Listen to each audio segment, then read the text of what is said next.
what will voters see on the ballot this November? Good evening, I'm Laurie Johnson. Welcome to a new season of Red, White, and Blue. On November 3rd, Houstonians will go to the polls to vote on some marquee races and laws that could forever change Houston's political landscape. From the race for a new mayor to the controversial LGBT discrimination ordinance, voters will have plenty to ponder as they go to the polls. So tonight we ask which races matter, which issues should voters pay close attention to, and who has the most to gain or the most to lose.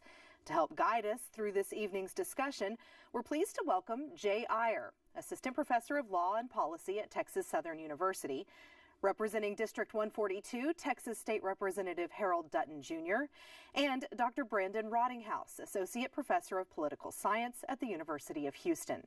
And leading our discussion are hosts David Jones and Gary Polland. You know, Gary, if my math is right, this may be the 14th year that I have been sitting next to you, and you've always had good breath. Thank you, David.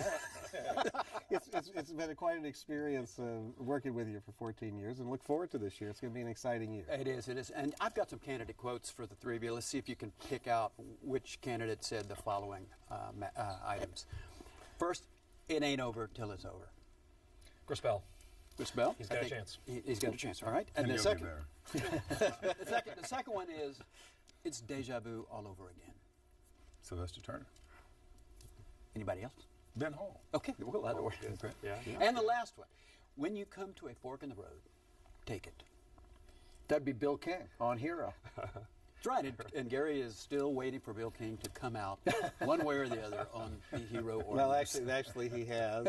And if you remember, David, and we did the debate for the millennials at University of Houston, which was a terrific debate, and I specifically asked Bill King about Hero, and he gave a great 2 to 3 minute answer on what was wrong with Hero, and then at that point said, but I'm not going to vote, it's a distraction. I guess he decided over time that since it's really such a bad ordinance, it needs to go down, and maybe we can start from scratch. But I wanted to focus on the mayor's race. The mayor's race is supposed to be the big enchilada, and taking a look at the media, talking to folks and see what they're talking about, there doesn't seem to be a whole lot of interest in this. They're more interested in the Texans' bad start, the Astros now slowly maybe fading and not making the playoffs, the Pope in Washington and in New York, but not much about the mayor's race. What is going on here? Why aren't people paying attention? This is late in the game. Right. I mean, I think that's true. Well, so far this race has been a bit of a snoozer. I think initially we had thought with a lot of the money that's been raised that you'd see a lot of interest and a lot of energy in the race. But the reality is, I think there's been some analysis done that they'd quoted Brandon not too long ago, that about half the money that was spent in 2009 is being spent now. And so without that kind of energy being put into the race, even though you've got some pretty talented candidates that really are trying to do things, it's not taken off, and it's really been dominated by the referendum. And Harold Dutton, Brandon also said in that quote that this is going to be a ground war rather than an air war. Assuming you believe or accept that, who benefits most from a ground war of these major candidates? Any candidate that doesn't have a ground war probably won't be a good candidate. I mean, because air wars only complement your ground wars. I mean, if you don't have the kind of, if, for example, if I'm running for office, one of the first things I want to do is forget TV. I want to start talking to my neighbors. I want to start have them talking to their neighbors and have this thing mushroom that way. But I think one of the problems you've got is so many candidates. You know, you got so many candidates, and when you have that many candidates, the only way you make it, sort of stick out is, if you have a Donald Trump or somebody in the mayor's race that says things that people just find somehow or another to be worthy of note. But I think here what you've got is a number of people trying to decide who's going to be in the runoff. Well, I guess one of the questions I asked you, Brandon, it's not like these candidates have not raised money. We have a number of candidates that have got in excess of $1 million on hand. So are they holding it, hoping they get in the runoff, so then they'll have resources for that? Or have they figured out how to beat the undecideds, who, by the way, are now #1 in all the polls? That's right, yeah. They're really leading. I think that's right, and I think Representative Dutton's exactly right. We don't have a lot of big personality yet. The race so far has been about competing biographies, and there's not a lot of fireworks so far, and I think that's typical of these sorts of races where it's sort of low profile so far, but there's going to be more fireworks to come. I think we're going to definitely see, once they get out of the mindset of thinking about which coalition is going to be their coalition and try to push them to the polls, they're still going to have to find a way to get other people excited, and that's going to mean television, that's going to mean really going after the other candidates, and as we see kind of early voting start in about a month, we're going to have a lot more friction that's going to happen, so it's coming. My next question would be, who can make the runoff at this point of the candidates? And what percentage do they need in order to make it? Yeah, I mean, I would say the magic number is 20%. I mean, when you're in a really a 6 major candidate, 7 candidate field, the threshold number is quite small, and there's I would tell you, I think it's very wide open. I think the biggest mistake people can make is look at the initial polls. Because the polls, frankly, are based on a set of assumptions, and we don't know if those assumptions are correct. I think early on there was an idea that the race was going to be a high turnout race. We might see some spikes, but increasingly it's looking like we're not going to see a great turnout. And when you have a low turnout race, candidates that have defined bases, defined pools of voters tend to do better. And so how does this affect candidates like Adrian Garcia, who are really looking for big turnouts among Latino voters? That does it normally happen? How does this affect a candidate like Stephen Costello, who is really running an air-based campaign and has a smaller traditional base, but has the most money in the race? So you've got a real odd combination. The conventional wisdom is Sylvester Turner is in the #1 position. But I think the problem you have even in that race is that there's no accurate read as to what the African-American community is really going to do. Well, Harold Dutton actually represents some African-Americans. Indeed, I think that's a fair example. and there is one candidate who will benefit Sylvester Turner from an excellent turnout among African-Americans. Let me ask you whether or not it would help him. Wait a It would minute. help him. Actually, you should ask Harold to see if he agrees with your assumption. He can shoot down my assumption whenever he wants to. But the question is, would he benefit from being the police reformer and using those magic words, Black Lives Matter? Well, yeah, I think clearly Sylvester Turner is probably going to be the candidate that probably gets more of the black vote. I mean, I think that's just the way it's going to be. He's been in the legislature 26 years. He has done, he's run for mayor twice before, although I think the electorate is a whole lot different now than it was then. But I think his name ID is something he doesn't have to overcome at this point. I think he's going to be a candidate that is probably going to be in the runoff. I would suspect. I think he'll be the #1 and #2 in that runoff. But I think, by and large, he is going to, by himself, drive the African-American voter out. I think there are lots of questions about turnout. What will the electorate look like? And I think Jay's got that exact point right on, where if you have a certain kind of turnout, then you have some victors doing better, and if you have other kinds of turnout, you're going to have other candidates doing better. This is going to be complicated. So if you have a hero creating a moment where you've got more Republicans turning out, that could change the composition of the electorate. If you have Sylvester Turner getting 75% of the black vote versus 50% of the black vote, that changes the dynamics of the runoff. If the Latino vote comes out in big numbers, even though it's only, say, 17% of your local vote, if it's above 50% turnout, then that's enough perhaps to push Garcia into a runoff and possibly into the next round. And I know that Gary, I don't it's know going to whether go on you and know on, or not, right? but nobody is buying my issue. Well, I noticed that, Jay, That's maybe you can. okay. If you make too many assumptions that aren't correct. Maybe you can help me out and He's explain beyond why help. it is. Because you've said so Yes, before. I've yes. heard you say so before that most of the African American turnout is older black Correct. women. All right? Right. So Sylvester Turner, why wouldn't he benefit from a Black Lives Matter kind of campaign issue? Well, because I mean, I think that issue sort of cuts two ways. One, you're absolutely right. I think I've said this before that about 60% of the turnout among African Americans are African American women. The average age is about 65, 66 years of age.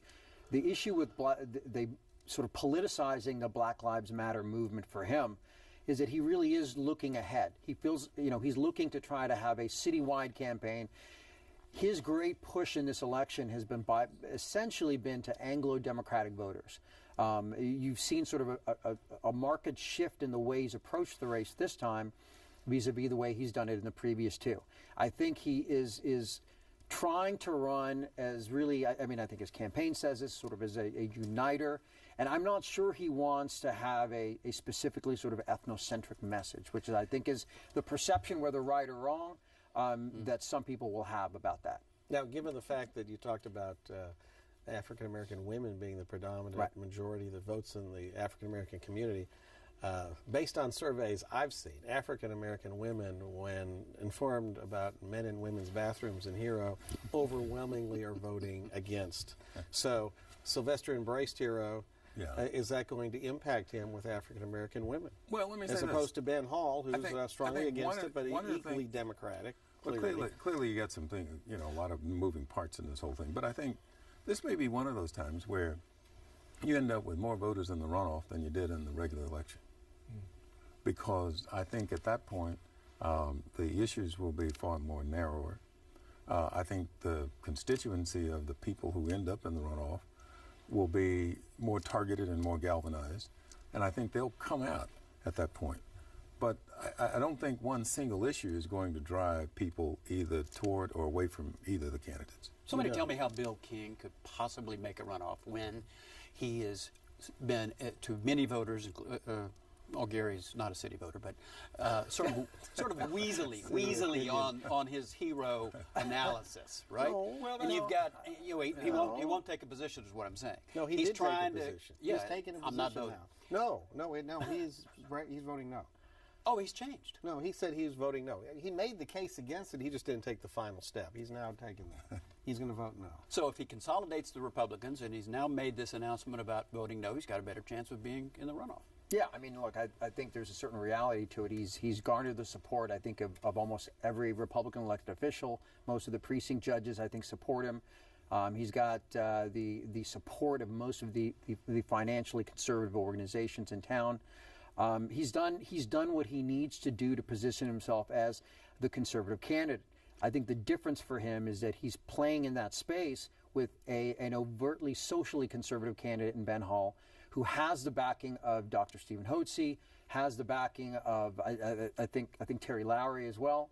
Gary, yes, is that that's correct? my understanding. And so he's got the backing of conservative social groups, and so the question is whether that is enough.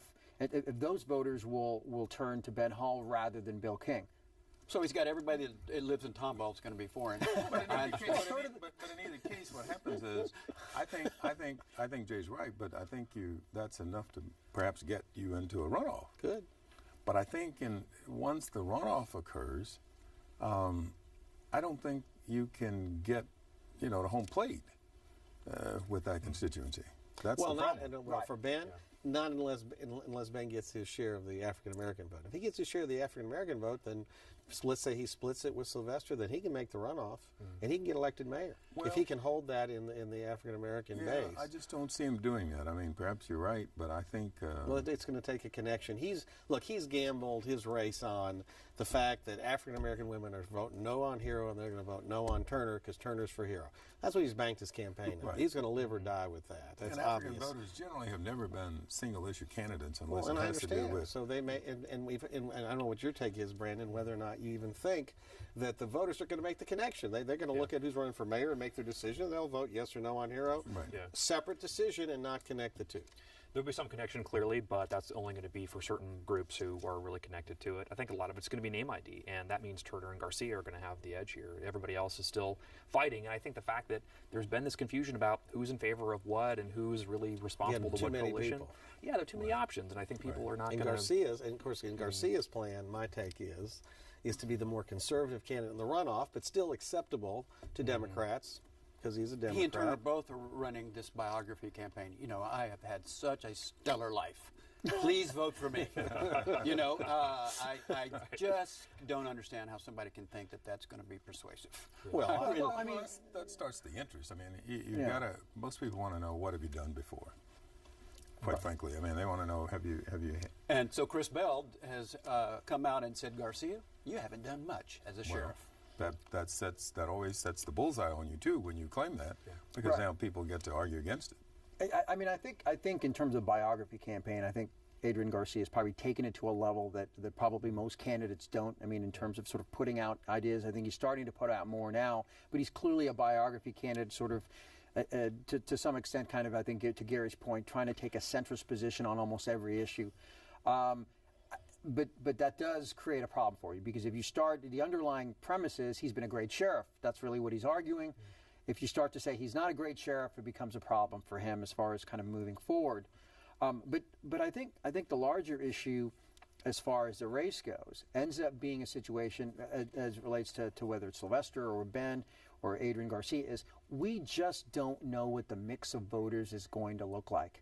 And we're making a whole slew of assumptions based on numbers that very well may not be right. And I'll remind everyone, in 2009, universally there was a prediction that Peter Brown would be leading going to the runoff, and he finished 4th on Election Day. And so I would caution all of us, because we just don't know. We're living in an uncertain period of time. Well, we can sum it up by saying that Marty McVeigh is not going to make the runoff. I think we can all probably agree with that. Is that the only thing that everybody will agree? Yeah, right. McVeigh. Yeah, he's not going to make the runoff. No, no. I've seen the polls. He doesn't register. So who's going to make the runoff? Who's going to make the runoff in the controller's race? Oh, wow. That's a good one. I had them. They were out at Pleasantville for a candidates forum, and we had all the. And it was the most, as my son says, my grandson says, it was the most funnest campaign I've ever seen. So who are these candidates that were out at Pleasantville? Well, you had Carole Robinson, you had Judon Boney, you had Dwight Jefferson. And Mr. Brown. Frazier, Chris Brown. And Chris Brown. Chris Brown. Yeah. And so they were all 6. there. Oh. And it was quite interesting. I was absolutely. So he makes the runoff. I have no idea. Yeah, because here interesting. If you had one African American candidate, you think they would be able to, what they be able to get from the Anglo vote and what they get from the African American vote, they'd have a ticket to the runoff. But you got 3. Yes. So I think this is like, who knows? Who knows? Right. I mean, because traditionally the controller runoff candidates have been existing office holders. They're either sitting council members or they're former council members that have been successful and have high name ID.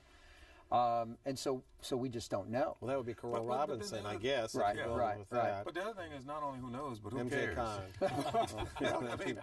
Thank you. All right, let's go to the other one. The other city proposition is expanding the length of the terms of councilman and mayor from 2 to 4 years. Yeah. And is there any organized opposition to this? I don't think so, although, historically, at least statewide, voters are pretty reluctant to change the structure of government. So without much else to go on, you have to say people will kind of vote against it. But I think that if people are interested in sort of having more close connections to their representatives, then 2 is better than 4. But I think people probably aren't that really interested at that point. What's the case for it? Well, the case for it from a pure public policy perspective is that longer terms means more governance, less campaigning. It weakens sort of the bureaucracy. You have your elected officials that sort of know a little bit more about government and have a time to do that. It slightly lengthens the total amount of time in office from 6 years to 8 years. They can accomplish a little bit more. I'm with Brandon on this. I think it probably, there's no opposition, no campaign on either direction. But I think people are reluctant to do something that seems like they're giving politicians a little bit more. Do you think it's a good idea? I think it's a good idea. I'm not sure it's going to pass. And Harold, you run every 2 years. But I think what people have not understood, and of course the people for it have made the case for it, but I think it's an attempt to make sure that the bureaucrats don't get to run government. Because the shorter the terms, the more likely it is you go down to City Hall and you have this complete turnover of council members, but the staff stays. Now, so at some point, you've got to look at it and determine, well, now, who's running this government? Are these council members running it, or these staffers? Or it could be the lobby. Who stay? Well, because the staff and the lobby are awfully close together, aren't they? Yes. And the lobbyists know who the staff. But why wouldn't the candidates be given a whole lot more room to grow and resist the lobby if they had 4 years rather than 2? Well, they would. They would clearly not. That's the good government argument. Yes, right. That's illegal women vote. But that's not something where I that's stand. resonating with the voters out there. May not. Okay, we have some, Harold, you passed a bunch of, you solely are responsible for, I think, 7 or 8 propositions. I've got 4 that were interest to me. Prop 1, increase the homestead exemption. Is this controversial anywhere? I don't think so. I think it's clear that that's something we ought to do. But the problem is that, this appraisal creep sort of eats up all the value that may be found in that Did amendment. you protest your taxes this year? I sure did. Good. I had to Why sue. did you sponsor that? Well, I wasn't the sponsor. I just voted for it. Oh, I see. I see.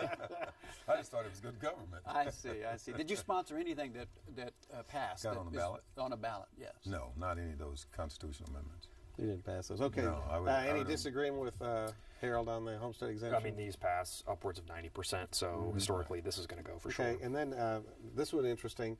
Proposition 3, residency requirement for state officers in Travis County is gone, or would be gone. Right.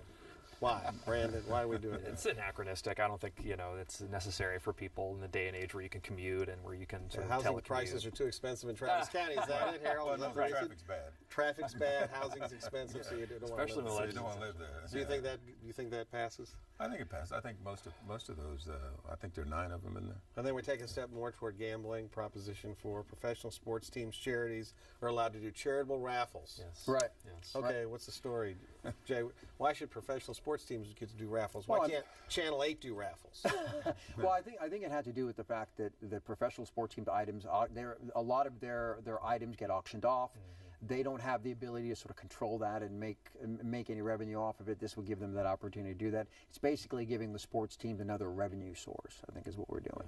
Is there any issue as far as these races in November? I have Is there? another one. Yeah, no, I'm sure you do, and It's important. and it's all going 90% so far. So, is there anything Controversial. that anyone is likely to bring up that is going to make them stand out? Do you think? And I'll give you one possibility. Bill King is known to be a very strong environmentalist, and yet he so far is passing on anything. The state is trying to take away the city's right to control polluters. You would think that Bill King might be able to stand up on that instead of his yard sign say "Back to basics." Well, there's a reason for that. Why was he arguing back to basics? What are the number one issues that people are concerned about? Potholes. Right. Potholes, finances of the Except city, Dave. law enforcement. Yeah. Traffic. Right. Yeah. But I do think, to your point, I think in the runoff you might see sharper contrast between it. I think we use the example of Bill King. He certainly has, I think, made a profound argument on the issue of pensions. Whether you agree or disagree with it, he and Stephen Costello have the most detailed sort of vision of how they want to reform it. And so that issue becomes, I think, to some extent, sort of the litmus test. You've already seen external players in this.